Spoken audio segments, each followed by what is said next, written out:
કોલકાતાની મહિલા તબીબની દુષ્કર્મ બાદ હત્યા મામલે અમરેલીમાં ડૉક્ટરની પ્રોટેસ્ટ રેલીમાં એક ડૉક્ટરે લાયસન્સવાળી પિસ્તોલ જાહેરમાં કાઢી આ હથિયાર તમામ ડૉક્ટરે રાખવું પડશે તેવું આહવાન કરવાનું ભારે પડ્યું હતું।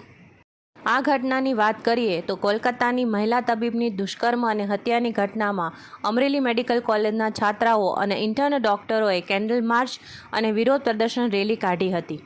આ રેલીમાં અમરેલીના આઈએમએના પ્રમુખ ડૉક્ટર ગોવિંદભાઈ ગજેરાએ પોતાની લાયસન્સવાળી રિવોલ્વર જાહેરમાં પ્રદર્શિત કરી તમામ હાજર રેલીના ડૉક્ટરોને હથિયાર રાખવાની સલાહ આપી હતી અને આ વિડીયો સોશિયલ મીડિયામાં વાયરલ થતાં સમગ્ર ગુજરાતમાં આ ડૉક્ટર ચર્ચાનો વિષય બન્યા છે।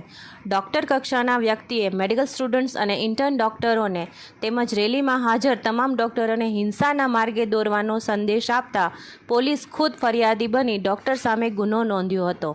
ડૉક્ટરે બંદૂક કાઢ્યાનો વિડીયો સોશિયલ મીડિયામાં વાયરલ થતાં ડૉક્ટરને પણ પસીનો છૂટી ગયો હતો અને જાહેરમાં બંદૂક કાઢવી ભારે પડી ગઈ હતી।